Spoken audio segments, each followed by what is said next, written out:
ஓம் நமோ நாராயணாய. 4000 திவ்ய பிரபந்த பாசுரங்களை பார்த்துட்ருக்கோம். இந்த பதிவில் நம்ம பார்க்குறது நாச்சியார் திருமொழி 12ஆம் திருமொழி மற்றிருந்தேர் அப்படிங்கிற இந்த 10 பாசுரத்தை பார்ப்போம். இது பார்த்திங்க அப்படின்னா, நம்ம கண்ணபிரான் இருக்கிறார் இல்லைங்களா, கண்ணபிரான் மீது இந்த அம்மா மிகுந்த அளவு கடந்த பாசம் வச்சுருக்காங்க. அந்த பாதத்தின் மிகுதியால் அவங்க என்ன பண்ணுறாங்க அப்படின்னா, அங்கே இருக்கக்கூடிய நம்ம ஸ்ரீலியூத்தில் இருக்காங்க இல்லையா, அந்த மக்கள்கிட்ட சொல்கிறாங்க, நீங்கள் யாருக்கும் என்னை பற்றி உங்களுக்குலாம் தெரியாது. ஏன் அப்படின்னா, அவங்களாம் சாதாரணமாக இருக்காங்க, இவங்க தானே அதிகமான காதலோடு இருக்காங்க கிருஷ்ணன் மேலே. அதனால் நான் எப்படி இருக்கேன் அப்படிங்கிறது உங்களுக்குலாம் தெரியாது. நீங்கள் என்ன சொன்னாலும் ஊமைக்கும் செவிடனுக்கும் எப்படி சொன்னால் எப்படியோ அது மாதிரி தான். நீ கண்ணன் மேலே ரொம்ப பாசமாக இருக்காது, ஏன் இப்படிலாம் இருக்க அப்படின்னு சொல்லி நீங்கள்லாம் என்கிட்ட சொல்லாதீங்க.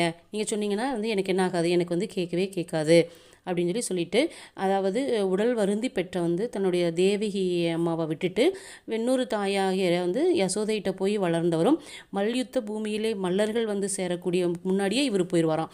அப்படி போய் நின்று அவங்களெல்லாம் தோற்கக்கூடிய வல்லவரமாக இருக்கக்கூடிய மதுராபுரி இருக்கு இல்லைங்களா, வடமதுரை. நம்ம மதுரையை நம்ம தென்மதுரையை நம்ம கூடல் அழகர் இருக்கிறார் இல்லையா, அது மதுரைன்னு சொல்லுவோம். அதையும் மதுரைன்னு தான் சொல்லுவாங்க. ஆனால் என்ன அப்படின்னா, அது இப்போது நம்ம புரிதலுக்காக நம்ம என்ன பண்ணலாம்னா, அதை மதுரா அப்படின்னு சொல்லுவாங்க, நம்மளோட மதுரைன்னு சொல்லுவாங்க. ரெண்டுமே ஒரே காலகட்டத்தில் மதுரான்னு தான் அழைக்கப்பட்டது அப்படின்னு சொல்கிறாங்க. எப்படி இருந்தாலும் அந்த மதுரா வடமதுரையில் இருக்கக்கூடிய அந்த மதுரைக்கு கொண்டு போய் என்னை என்ன பண்ணுங்க, என்னை கொண்டு போய் விட்டுருங்க அப்படின்னு மிக அழகாக சொல்கிறாங்க. அதே மாதிரி இனிமேலாம் நான் வெக்கப்பட்டுலாம் பயனில்லை, எல்லாத்துக்குமே தெரிஞ்சிருச்சு, நான் கிருஷ்ணன் மேலே ரொம்ப காதலோடு இருக்கேன் அப்படிங்கிறது எல்லாத்துக்கும் தெரிஞ்சிருச்சு. நான் அம்மா அப்பா எல்லாருமே இருக்கிறப்போ, நான் நீங்கள் உறவினர்கள்லாம் இருக்கிறப்போ உங்களை விட்டுட்டு நானாக போனால் நல்லா இருக்காது. அதனால் என்ன பண்ணுங்கள், நீங்களே என்னை கொண்டு திருவாய்ப்பாடியில் கொண்டு பெருமாள் கிட்ட கண்ணன் கிட்ட கொண்டு போய் சேர்த்துருங்க. அப்படி சேர்த்திங்கன்னா தான் என்கிட்ட நான் இந்த காதல் நோயில் இருக்கு இல்லையா, இந்த நோய் போகும். அதனால் என்னை கொண்டு நீங்களே எல்லோரும் அங்கே கொண்டு விட்டுருங்க அப்படின்னு சொல்லி கண்ணன் கிட்ட ஆய்ப்பாடியில் கொண்டு போய் இவங்களை விடுறதுக்கான பாசுரமாக இந்த பாசுரம் அமையுதுங்க. 617 பாசுரம்.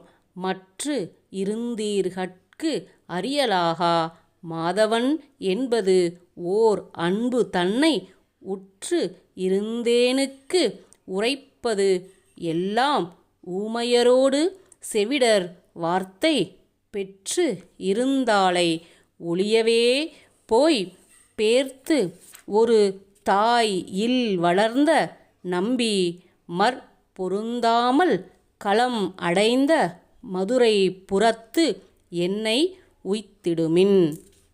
பாசுரம் 618.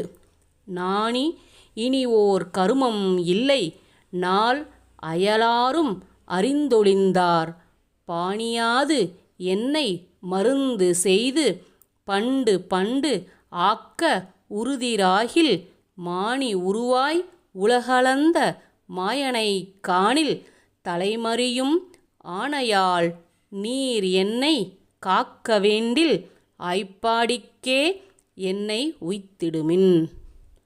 619.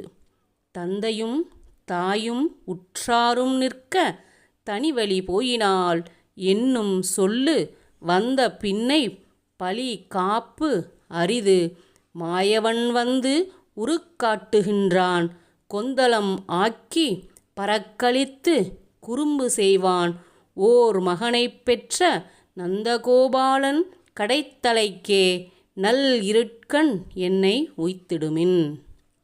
620.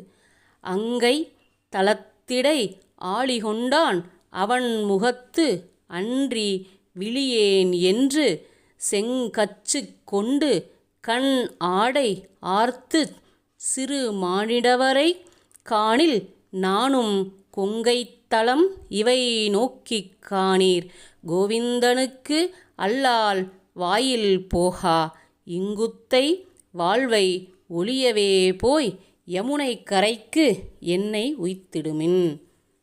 621. ஆர்க்கும் என் நோய் இது அறியலாகாது அம்மனை மீர் துளதிப்படாதே கார் கடல்வண்ணன் என்பான் ஒருவன் கை கண்ட யோகம் தடவத் தீரும் நீர் கரை நின்ற கடம்பை ஏறி காளியன் உச்சியில் நட்டம் பாய்ந்து போர்க்களமாக நிறுத்தம் செய்த பொய்கை கரைக்கு என்னை உய்த்திடுமின். பாசுரம் 622. கார்த்தன் முகிலும் கருவிலையும் காயா மலரும் கமலப்பூவும் ஈர்த்திடுகின்றன என்னை வந்திட்டு இருடிகேசன் பக்கல் போகே என்று வேர்த்து பசித்து வயிறு அசைந்து வேண்டு அடிசில் உண்ணும்போது ஈது என்று பார்த்திருந்து நெடு நோக்கு கொள்ளும் பத்த விலோச்சனத்து உய்த்திடுமின். பாசுரம் 623.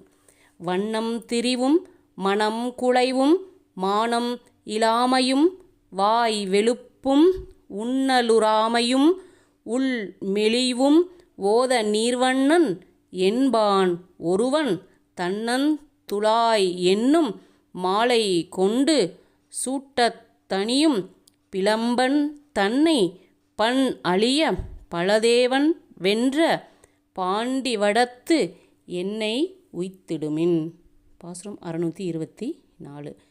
கன்றினம் மேய்க்கவும் மேய்க்கப் பெற்றான் காடுவால் சாதியும் ஆகப் பெற்றான் பற்றி உரலிடை ஆப்பும் உண்டான் பாவிகால் உங்களுக்கு ஏச்சுக்கொள்ளோ கற்றன பேசி வசவு உணாதே காளிகள் உய்ய மலைதடுத்து கொற்ற குடையாக ஏந்தி நின்ற கோவர்த்தனத்து என்னை உய்த்திடுமின். பாசுரம் 625. கூட்டிலிருந்து கிளி எப்போதும் கோவிந்தா கோவிந்தா என்று அழைக்கும் ஊட்டக் கொடாது செருப்பனாகில் உலகு அளந்தான் என்று உயரக் கூவும் நாட்டில் தலைப்பழி எய்தி உங்கள் நன்மை இழந்து தலையிடாதே சூட்டு உயர்மாடங்கள் சூழ்ந்து தோன்றும் துவராவதிக்கு என்னை உய்த்திடுமின். பாசுரம் 626. மண்ணு மதுரை தொடக்கமாக வன் துவராபதி தன் அளவும் தன்னை தமர் உய்த்து பெய்ய வேண்டி தாழ் குழலால் துணிந்த துணிவை பொன்னியல் மாடம் பொலிந்து தோன்றும் புதுவையர்கோன் விட்டு சித்தன் கோதை இன்னிசையால் சொன்ன செஞ்சொல் மாலை ஏத்தவல்லார்க்கு இடம் வைகுந்தமே. 625வது பாசுரத்தில் என்ன சொல்கிறாங்க அப்படின்னா, நம்ம ஆண்டாள் அம்மா கிளி வளர்க்குறாங்க இல்லையா, அப்படி கூட்டில் இருக்கக்கூடிய கிளி எப்போவுமே கோவிந்தா கோவிந்தா அப்படின்னு சொல்லிகிட்டே இருக்குங்களாம்.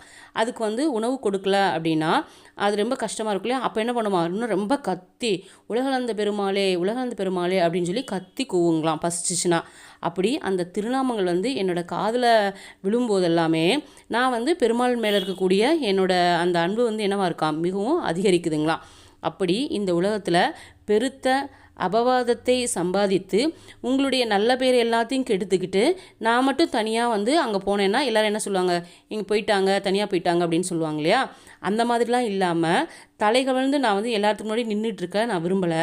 அதனால் என்ன பண்ணுங்க அப்படின்னா, தலையுயர்ந்த மாடங்கள் சூழப்பட்டு விளங்கக்கூடிய துவாரகை இருக்கு இல்லைங்களா, அங்கே கொண்டு போய் நீங்களே என்னைய சேர்த்துடுங்க அப்படின்னு சொல்லி அந்த 625வது பாட்டில் சொல்கிறாங்க.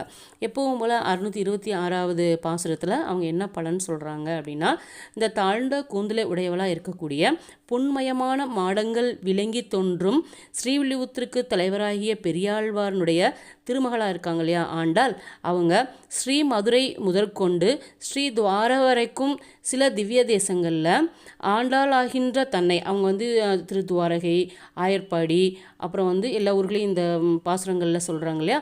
இந்த பாசுரங்களில் சொல்லக்கூடிய இந்த ஊர்கள் எல்லாத்தையும் துவாரகா பிருந்தாவன் எல்லாத்தையும் சொல்கிறாங்க.